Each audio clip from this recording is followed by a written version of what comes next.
Hey folks, Mike with Chasing Trail here. I just turned on to Benson Road in Cottonwood. I'm headed out southwest of, or kind of west of Red Bluff.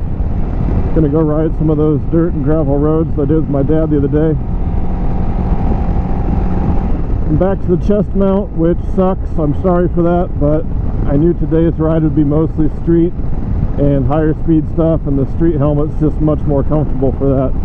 Something I found yesterday in wearing my dirt helmet with goggles, where the wind comes off the screen here, the turbulent air, it hits me kind of right square in the face. And with the street helmet, that's not a problem. It just goes up and over. I don't get any buffeting, or it doesn't knock my, there is buffeting, so it's a little bit noisy, but it doesn't knock my head around or anything. On the dirt helmet, that dirty air was just blasting me right in the face, and it was pretty uncomfortable. Below 50 or so, 45, it wasn't a problem, but once I was up around 60, it was pretty annoying. So back to the chest mount for today. I've angled it up higher than it looks like it should go. Hopefully this is better given how my previous videos have looked. It's always too low. I also took off my camera mount here for today, because otherwise that would just be obstructing most of the view. I also last night took out the FMF screen type spark arrestor, installed the spark arrestor that came with the Moto X exhaust, which is a cup style, and put in the baffle, and the bike is much quieter. It dropped the decibels at least in half. I can barely hear it now over the wind, honestly. If the bike weren't vibrating, just a tiny bit, I wouldn't know it was on. So this is much better on the street, much nicer. However, off-road, I'd like it a little bit louder. When I'm riding out at like the OHV park, I actually like being able to be heard a little bit. If I'm riding with someone and we get separated, they can kind of hear where you're at. I also feel like it helps, you know, keep the wild, like mountain lions and bears, and probably scare them off. This thing's so quiet now, a mountain lion would have no issue pouncing on my back and slicing open my jugular. It's really quiet, much nicer in that aspect. I don't notice any difference in performance. If anything, the only possible slight difference, I feel like the bike will run happier at a lower RPM now, whereas before it felt like I had to shift sooner, or I'd feel like I was lugging. Now it seems like it'll run better at a low RPM. I don't know why that might be a difference or not, or maybe it's just my perception. Another sort of follow-up thought to some of the things I talked about in my video yesterday. This bike definitely gets blown around quite a bit in the wind. I don't mean crosswind or anything, I'm sure it does there too. Specifically if it's a windy day and you're riding into a headwind, or what happens most often is being stuck behind a car. So I was stuck behind one of those old school Chevy Suburbans, the real big blocky ones, and I was really getting knocked around just from the turbulent air coming off of that thing. I got on the freeway for a short stint coming down here, and same thing behind vehicles at higher speeds. It definitely, you know, you get, this is more extreme, but you get this sort of wobbling, kind of knocking around feeling.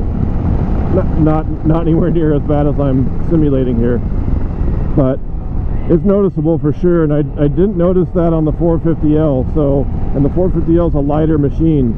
The only thing I can think of is this front fairing and windscreen, because it just catches a lot more of the air. So benefit is it blocks some of the air and provides protection. Con is that it, you know, you're going to get moved around a little bit more. For me, it's not really that bothersome, but it is definitely noticeable. Yeah, so much more pleasant on the street now without that, especially when I'm just kind of cruising along like this, just steady RPM. Before it was just obnoxious, and now like I said, I can't even hear it over the wind noise. I would like it to be slightly louder than it is, but you can't have it all, right? I'm surprised at how much quieter this made it. Another thing I was thinking about as I was riding out here, and I'm going to try to quantify this in a way that makes some sort of sense, is how I feel riding dual sports and why I'm really enjoying dual sports so much.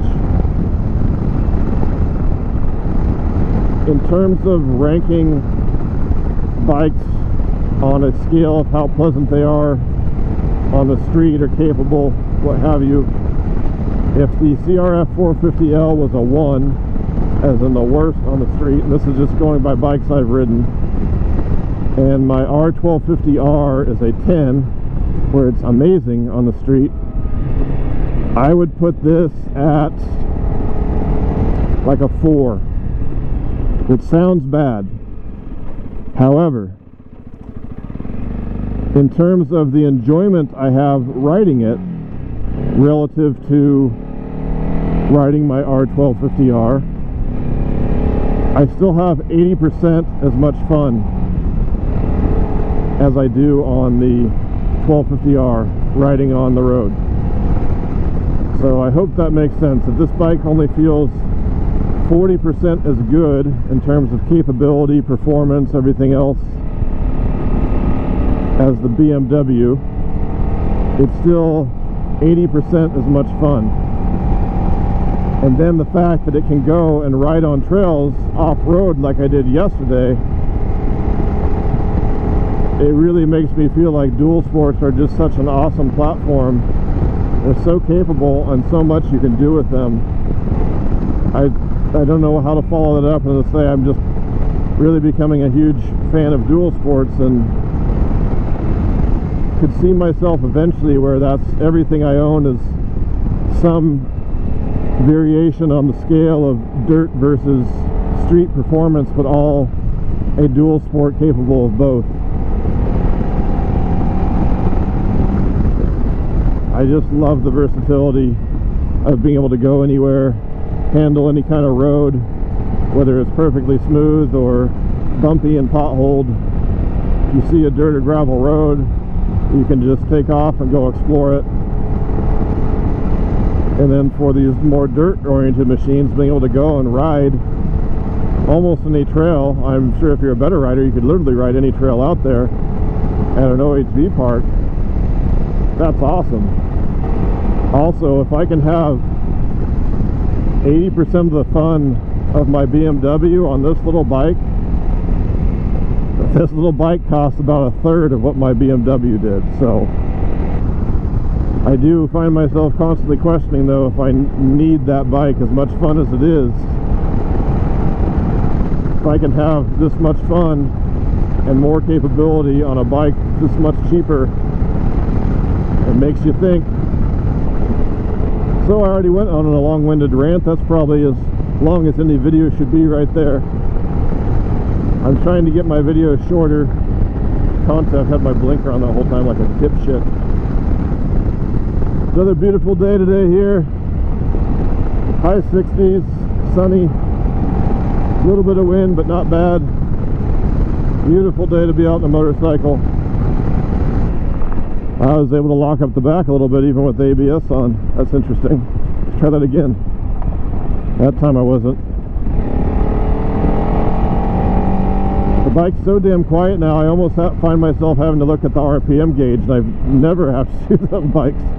It's always based on either sound or feel, but this has so little vibration and is now so quiet, it's sometimes hard to tell where I'm at on RPMs. All these cows just chilling, no longer bothered by my noisy exhaust. They're like, what is that, a scooter?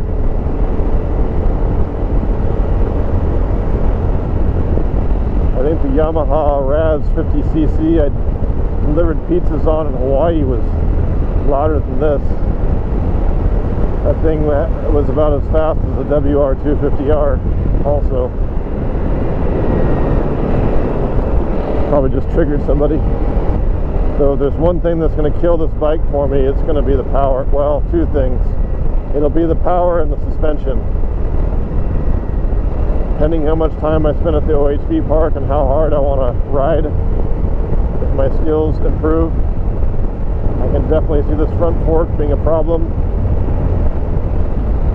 And I'm not going to keep trying different things and throwing a bunch of money at it trying to cure that problem. I've done what I'm going to do, and if that's not enough, then I'm just going to find a bike that's better suited to that.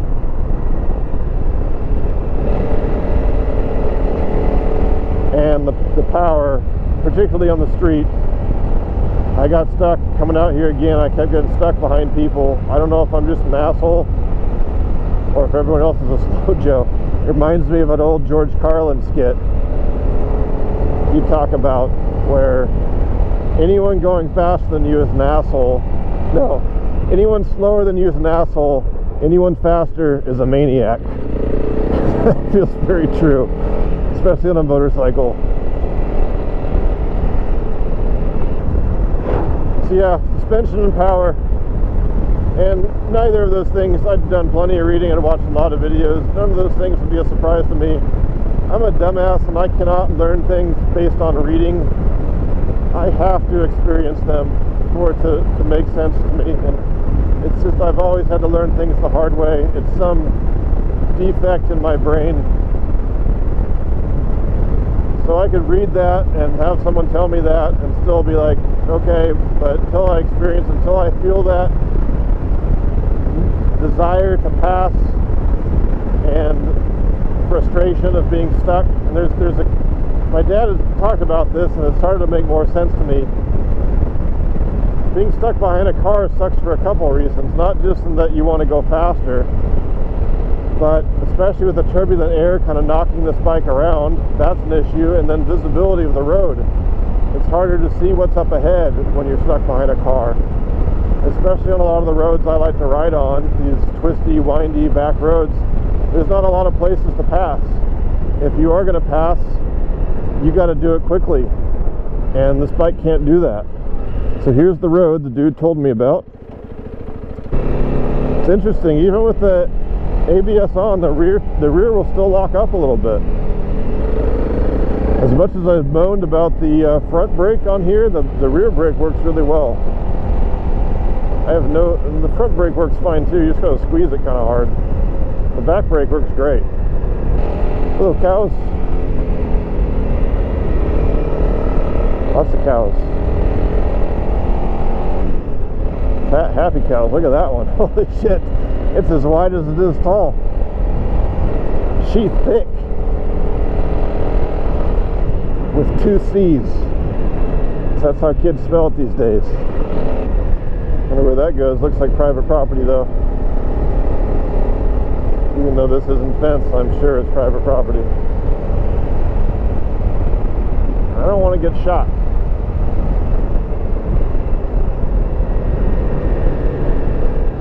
Though if I did, I could sue them because this is California and nothing makes sense here.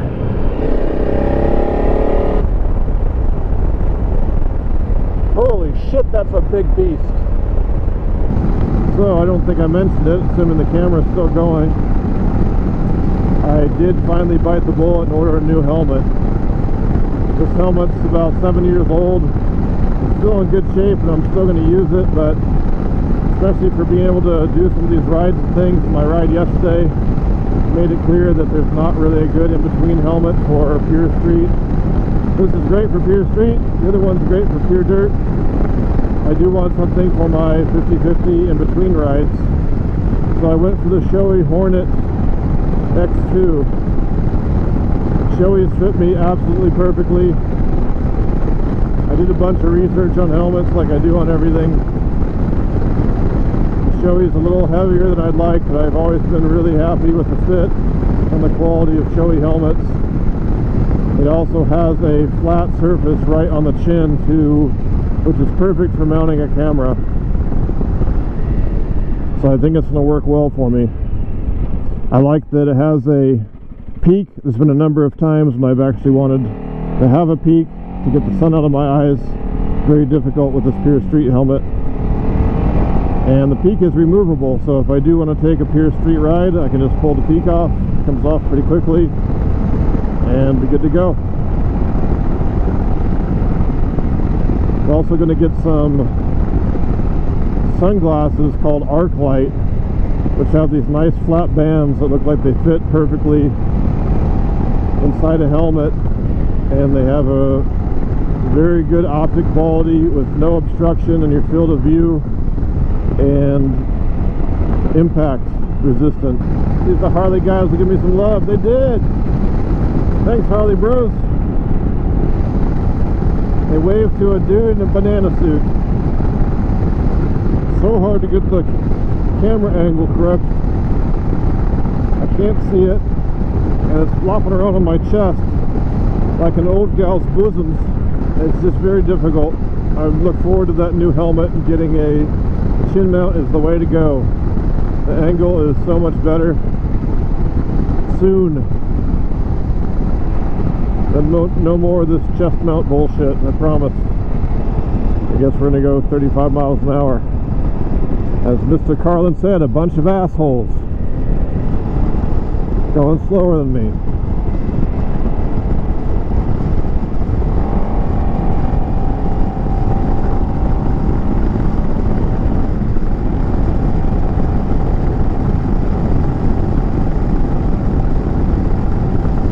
Here I go, I'm the maniac. I just can't stand going 35 miles an hour along here.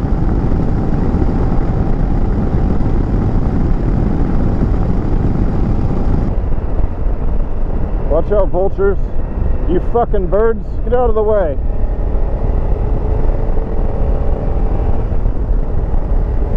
Those birds are a hazard. They do not like to move. Very greedy. Eating their delicious carcass. Heard a recent law in California that went into effect this year. It's now illegal to eat roadkill. So if you smack a deer, you can load it up in the back of the truck and take it home for dinner.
More else to say. I think I'll sign off here.